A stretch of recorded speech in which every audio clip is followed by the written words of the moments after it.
Guys, അങ്ങനെ ഇന്ന് ഞാൻ ഹെൽത്ത് സ്മാർട്ട് സീസൺ 2 8ാമത്തെ എപ്പിസോഡായിട്ടാണ് വന്നിരിക്കുന്നത്. അതിന് മുന്നേ ചാനൽ ഒന്ന് സബ്സ്ക്രൈബ് ചെയ്ത് പിന്നെ ബെല്ലൈക്കൻ കൂടി ഓണാക്കി വെക്കാൻ ശ്രദ്ധിക്കും. പിന്നെ വീഡിയോ ഒന്ന് ഹൈപ്പ് കൂടി ചെയ്തേക്കാം. അപ്പോൾ നമുക്ക് നേരെ വീഡിയോയിലേക്ക് കിടക്കാം. അങ്ങനെ ലാസ്റ്റ് എപ്പിസോഡിൽ സ്വന്തം കാഴ്ച നശിപ്പിച്ച് താവോയെ മാസ്റ്റർ ചെയ്ത തമിയ കാൻഡിറ്റ്സുമായി അങ്ങനെ താവുഫായി നേരിടാനായി നിൽക്കുന്നു. ശേഷം നമ്മളെ കാണിക്കുന്നത് തമിയുടെ കുട്ടിക്കാലമാണ്. അങ്ങനെ ചെറുപ്പം മുതലേ സോഡ് ഫൈറ്റ് പ്രാക്ടീസ് ചെയ്ത തമിയ്ക്ക് ഹിസ്റ്ററിയിൽ തന്നെ പവർഫുൾ സോഡ്സ്മാനായി അറിയണമെന്ന് വലിയ ആഗ്രഹമായിരുന്നു. അതേസമയം അവൻ്റെ വളരെ ഓൾഡറായ മാസ്റ്ററും അവിടെ ഇരിക്കുന്നു. അങ്ങനെ ആ മാസ്റ്ററിനോട് അവൻ എങ്ങനെയാണ് അയാൾ ഈ പ്രായത്തിലും ഇത്ര സ്ട്രോങ്ങർ ആയിരിക്കുന്നതെന്ന് ചോദിക്കുന്നു. അങ്ങനെ ആ മാസ്റ്റർ അവൻ അതിൻ്റെ ഉത്തരം പറഞ്ഞു കൊടുക്കുന്നു.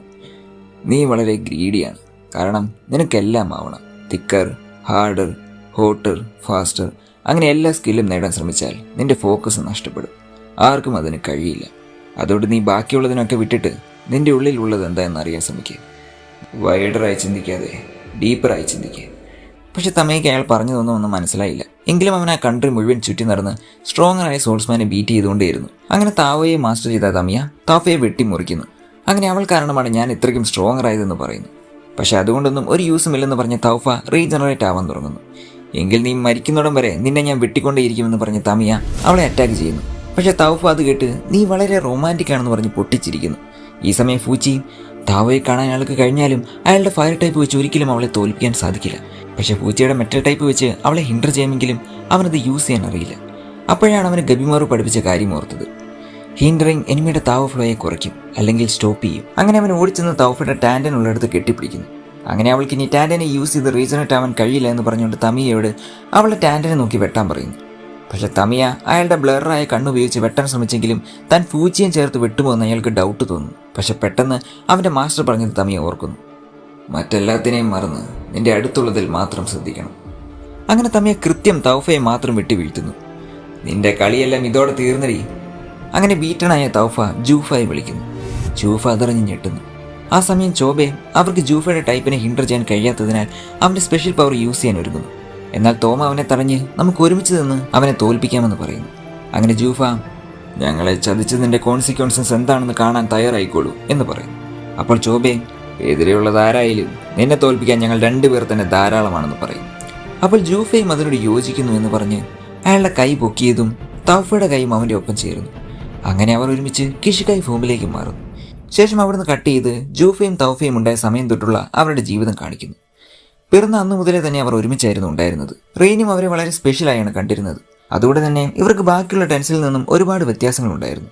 ബാക്കിയുള്ള ടെൻഷൻസിന് ഇമോഷൻസ് ഒട്ടും തന്നെ ഇല്ലായിരുന്നു. എന്നാൽ തൗഫയ്ക്ക് സോഷ്യലുകളെ ചെറുപ്പത്തിൽ തന്നെ പേടിയായിരുന്നു. അതുപോലെ ജൂഫയ്ക്ക് പഠിക്കാനും ഇഷ്ടമല്ലായിരുന്നു. അവർക്ക് പരിക്ക് പറ്റിയാൽ പോലും ബാക്കിയുള്ളവർക്ക് ഒരു ഭാവവ്യത്യാസവും ഉണ്ടായിരുന്നില്ല. അതിന് കാരണം അവരുടെ ഇമ്മോർട്ടാലിറ്റി ആയിരിക്കാമെന്നാണ് ജൂഫ അന്ന് വിശ്വസിച്ചിരുന്നത്. പക്ഷെ തൗഫയെ ജൂഫ എപ്പോഴും കെയർ ചെയ്തിരുന്നു. അതിന് കാരണം എന്താണെന്ന് അവൻ അന്വേഷിച്ചപ്പോൾ മെയ്സാൻ അവൻ അതിനോട് ഉത്തരം നൽകുന്നു. നമുക്കൊരിക്കലും മറ്റൊരാളുടെ വേദന അറിയാൻ സാധിക്കില്ല. അതിനെപ്പറ്റി ഇമാജിൻ ചെയ്യാൻ മാത്രമേ നമുക്ക് കഴിയൂ. അങ്ങനെ നീ ചെയ്യുന്നുണ്ടെങ്കിൽ അത് സൂചിപ്പിക്കുന്നത് നിന്റെ ഉള്ളിലെ ആൻസൈറ്റിയെയും കൈൻഡ്നെസ്സിനെയുമാണ്. കൂടാതെ നമ്മളെപ്പോലുള്ളവരുടെ ഇടയിൽ ഇത്തരം ഇമോഷൻസ് വളരെ അപൂർവമാണ്. അതായിരിക്കാം റെയിൻ അവൻ സ്പെഷ്യലാണെന്ന് പറഞ്ഞത്.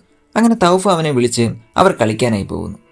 അങ്ങനെ ആദ്യമായി റെയിനിൻ്റെ സ്വഭാവം മാറാൻ തുടങ്ങിയതിനെപ്പറ്റി ജൂഫ ഓർക്കുന്നു. ഇവരാണ് ഹോക്കുകൾ. ടെൻസൻ്റെ പ്രോട്ടോടൈപ്പാണ് ഇവർ.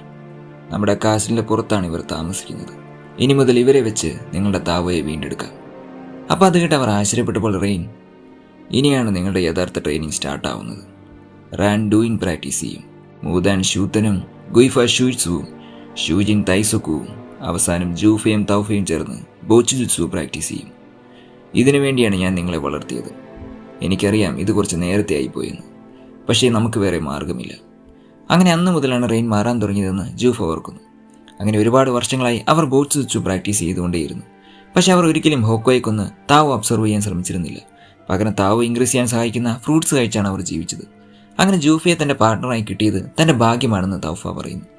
അങ്ങനെ മെയ്സാനും കുറച്ച് നാളുകൾക്ക് ശേഷം അവിടെ അടുത്തു നിന്നും വാനിഷായി. പക്ഷെ ആരും അതിനെപ്പറ്റി ചോദിക്കുകയോ അന്വേഷിക്കുകയോ ചെയ്തില്ല എന്ന് ജൂഫ ഓർക്കുന്നു. ശേഷം അവരുടെ പ്രാക്ടീസ് കൂടുതൽ ഇൻറ്റൻസ് ആവാനായി തുടങ്ങി. അങ്ങനെ ജൂഫ അന്നു മുതൽ അവൻ തൗഫയുടെ സ്മൈലിനെ പ്രൊട്ടക്റ്റ് ചെയ്യുമെന്ന് തീരുമാനമെടുക്കുന്നു. ശേഷം ആ ഐലൻഡിലെ മൃഗങ്ങളെല്ലാം നശിച്ചുപോയി. കൂടെ ഹോക്കോയുടെ വില്ലേജും ഇല്ലാതായി. എന്നിട്ടും അവരുടെ പ്രാക്ടീസ് കണ്ടിന്യൂ ചെയ്തുകൊണ്ടേയിരുന്നു എന്ന് ജൂഫ ഓർക്കുന്നു. അങ്ങനെ ഒരു നാൾ അവസരം കിട്ടിയപ്പോൾ ജൂഫ എത്ര നാൾ നമ്മളിങ്ങനെ ജീവിക്കുമെന്ന് ബാക്കി ടെൻസനോട് ചോദിക്കുന്നു. അങ്ങനെ ജൂഫയ്ക്ക് നമുക്കൊരിക്കലും താവോ ഇല്ലാതെ ജീവിക്കാൻ പറ്റില്ല എന്നും എലിക്സർ ഓഫ് ലൈഫ് റെയിനിന് കണ്ടുപിടിക്കാൻ കഴിയുമോ എന്നതിനെപ്പറ്റി സംശയമാണെന്നും പറഞ്ഞത് കേട്ടപ്പോൾ അവരുടെ ഇത്രയും നാളത്തെ പ്രാക്ടീസസ് എല്ലാം വേസ്റ്റ് ആയിരുന്നു എന്ന് ചോദിക്കുന്നു. പക്ഷെ എന്നിട്ടും ഒരു റിയാക്ഷൻസും ഇല്ലാതെ അവർ നിൽക്കുന്നത് കണ്ട് ജൂഫ ഞെട്ടുന്നു. അപ്പോൾ ഇവരിതെല്ലാം നേരത്തെ അറിഞ്ഞിട്ടും പ്രതികരിക്കാതെ ഇരിക്കുന്നത് എന്താണെന്ന് അവൻ ആശ്ചര്യപ്പെടുന്നു. ശേഷം തൗഫ ഹോക്കോളയുടെ ഡെഡ് ബോഡിയിൽ നിറയെ പൂക്കൾ വെച്ച് ഡെക്കറേറ്റ് ചെയ്ത് ഹ്യൂമൻസിനെ അട്രാക്ട് ചെയ്യാൻ വേണ്ടി ഒരു വഞ്ചിയിൽ കെട്ടി അയക്കാൻ തുടങ്ങും. പക്ഷെ ഇത് കണ്ട് ഞെട്ടിയ ജൂഫ അവനറിയാവുന്ന തൗഫ ഒരിക്കലും അങ്ങനെ ചെയ്യില്ല എന്ന് വിശ്വസിച്ച് നീ ശരിക്കും ഓക്കെ ആണോ എന്ന് അവളോട് ചോദിക്കുന്നു. അങ്ങനെ തൗഫ തിരിഞ്ഞു നോക്കിയപ്പോൾ പേടിച്ച് വിറച്ചിരിക്കുന്ന അവളെ കണ്ട് ജൂഫ ഞെട്ടുന്നു.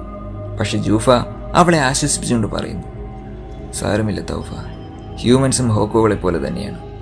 നമ്മുടെ നിലനിൽപ്പിനായി നമുക്ക് ആരെയും യൂസ് ചെയ്യാം, അതിലൊരു കുഴപ്പവുമില്ല. അങ്ങനെ അവരുടെ കിഷികായ് ഫോം കംപ്ലീറ്റായി അവരെ അറ്റാക്ക് ചെയ്യാനായി നിൽക്കുന്നു. അവരെല്ലാം അത് കണ്ട് ഞെട്ടി ഇതിനൊന്നും ചെയ്യാൻ കഴിയില്ല എന്ന് പറയുന്നു. അങ്ങനെ ചോബെ അറ്റാക്ക് ചെയ്യാൻ ശ്രമിച്ചപ്പോൾ അത് ആ ബിൽഡിംഗ് പൊളിച്ചുകൊണ്ട് ആകാശത്ത് പറന്നു നിൽക്കുന്നു. തമിയും ഫൂച്ചിയും ഇത് കണ്ട് ഞെട്ടുന്നു. അതേസമയം തമിയ ചോബയുടെ അടുത്ത് വെറുതെ ചൊറിയാനായി പോകുന്നു. പക്ഷെ ചോബെ അതിനെ തീർത്ത ശേഷം തന്നെയാണ് താൻ കൊല്ലാൻ പോകുന്നതെന്ന് പറയുന്നു. അതിന് ഞാൻ നിന്ന് തന്നിട്ട് വേണ്ടേ എന്ന് പറഞ്ഞ് തമിയ മുന്നോട്ടേക്ക് പോകുന്നു. പക്ഷെ ഫൂച്ചി നിൽക്കാൻ പറയുന്നു. പക്ഷെ തമിയ ഇതിനെ ഞാൻ കൊന്നാൽ അതെനിക്കൊരു ചരിത്ര നേട്ടമായിരിക്കും എന്ന് പറയുന്നു. പക്ഷെ അയാൾ ഇനിയും ഫൈറ്റ് ചെയ്താൽ ബ്ലീഡിംഗ് ഉണ്ടായി മരിക്കുമെന്ന് പറയുന്നു. എന്നാലും തനിക്കതൊന്നും ഒരു വിഷയമല്ല എന്ന് പറഞ്ഞ് തമിയ അവിടെ കിടന്ന് പൊട്ടിച്ചിരിക്കുന്നു. എന്നാൽ അയാൾ ഇങ്ങനെ നിർത്താതെ ചിരിക്കുന്നത് കണ്ട ഫൂച്ചി അയാളുടെ കഴുത്തിൻ്റെ പുറകിലായി ഒരു അപ്പൂപ്പൻ താടി പോലെ ഇരിക്കുന്ന മുള്ളു കുത്തിയിരിക്കുന്നത് ശ്രദ്ധിക്കുന്നു. അങ്ങനെ അത് ഇവരുടെ ട്രാപ്പാണെന്ന് മനസ്സിലാക്കി എല്ലാവരോടും അവിടുന്ന് മാറി നിൽക്കാൻ പറയുന്നു. അങ്ങനെ ചോബെ ആ അപ്പൂപ്പൻ താടികൾ നിർത്താതെ പൊഴിയുന്നത് കണ്ട് വേറെ വഴിയില്ലാതെ അയാളുടെ സ്പെഷ്യൽ പവർ യൂസ് ചെയ്യുന്നു. പക്ഷെ അവൻ്റെ ആ പവറിനും അതിനോട് പിടിച്ചു നിൽക്കാൻ കഴിയുന്നില്ല. അങ്ങനെ തമിയ വീണ്ടും ചോബയെ ചൊറിയുന്നു. അങ്ങനെ അവർ തമ്മിലൊരു ഫൈറ്റ് ചെയ്യാൻ തുടങ്ങവേ ഫൂച്ചി വന്ന് വാളെടുത്ത് കൊടുത്തുകൊണ്ട് അവരോട് പറയുന്നു, നിങ്ങൾക്ക് ചാവണമെങ്കിൽ ഇപ്പോൾ തന്നെ ഇവിടെ കിടന്ന് ചത്തോളൂ, കാരണം എന്തായാലും നമ്മൾ ഇവിടെ കിടന്ന് മരിക്കും. അപ്പോഴേക്കും ഞെട്ടിയ ചോബെ തമിയോട് തന്നെ സപ്പോർട്ട് ചെയ്യാമോ എന്ന് ചോദിക്കുന്നു. തമിയും അതിനോട് ഓക്കെ പറയുന്നു. അപ്പോഴേക്കും അത് അറ്റാക്ക് ചെയ്യാൻ ശ്രമിച്ചപ്പോൾ അവർ ചേർന്ന് അതിനെ ബ്ലോക്ക് ചെയ്യുന്നു. ശേഷം അവർ ഒരുമിച്ച് നിന്ന് അതിനെ കൊല്ലാൻ തീരുമാനിക്കുന്നു. ഇതേസമയം ടെൻഷനെ തപ്പി നടന്നുകൊണ്ടിരുന്ന ഷൂഗന്റെ ടീം ആകെ നടന്ന് ടയേർഡാവും. അപ്പോഴേക്കും ആ ഷിനോബി ലീഡർ വന്ന് അവർ പെട്രോളിങ്ങിനായി വിട്ട ഷിനോബീസിനെ കുറച്ച് സാധനങ്ങൾ കിട്ടിയെന്ന് പറഞ്ഞ് അത് അയാളെ കാണിക്കുന്നു. അങ്ങനെ അത് ടെൻസിയുടെയും ഗെഞ്ചിയുടെയും ബിലോങ്ങിങ്സ് ആണെന്ന് കണ്ട് അവർ ഞെട്ടുന്നു. ഇതുകൂടാതെ ഇസൂസുവിൻ്റെ ഓൾഡർ ബ്രദർ ആയിരുന്നു ഗെഞ്ചി. അങ്ങനെ അവൾ തൻ്റെ ബ്രദറിനെ ഓർത്ത് പൊട്ടിക്കരയുന്നു. അതേസമയം ആ ലീഡർ അവരുടെ ഇഞ്ചുറീസ് കണ്ടിട്ട് ഏതോ ക്രിമിനൽസ് മൂലമായിരിക്കാം അവർ മരിച്ചതെന്ന് പറയുന്നു. അങ്ങനെ ദേഷ്യം വന്ന ഷൂഗൻ നമ്മൾ ഉടനെ ഹൊറയിലെത്തി ആ സേജസിനെയും കൂടെ ആ ക്രിമിനൽസിനെയും ചേർത്ത് കൊല്ലുമെന്ന് തീരുമാനിക്കുന്നു. അപ്പോഴേക്കും ആ ഷിനോബി ലീഡർ അങ്ങനെയാണെങ്കിൽ ഉടനെ തന്നെ ആ ഹോഴ്സ് മിസിൽ യൂസ് ചെയ്തോളൂ, കാരണം നമ്മളിപ്പോൾ ആ സ്ഥലത്തെത്തി എന്ന് പറയുന്നു. അങ്ങനെ ആ ദോഷി പറഞ്ഞതനുസരിച്ച് അയാൾ ആ വിസിലടിച്ചതും ആ കുഴിയിൽ ഒളിച്ചിരുന്ന മോൺസ്റ്റേഴ്സ് എല്ലാം എഴുന്നേൽക്കുന്നു. അങ്ങനെ അവരുടെ മുകളിലിരുന്നു കൊണ്ട് അവർ ഹൊറയെ അന്വേഷിച്ച് പുറപ്പെടുന്നു. അങ്ങനെ എപ്പിസോഡ് 8 അവസാനിച്ചു. വീഡിയോ ഇഷ്ടമായ ലൈക്ക്, ഷെയർ ആൻഡ് സബ്സ്ക്രൈബ്. പിന്നെ ഡിസ്കോഡ് ജോയിൻ ചെയ്യാനും മറക്കണ്ട. നിങ്ങളുടെ അഭിപ്രായങ്ങൾ കമൻറ്റുകളായി അറിയിക്കുക. അടുത്ത എപ്പിസോഡുമായി ഉടനെ വരാം. അതുവരേക്കും ടേക്ക് കെയർ.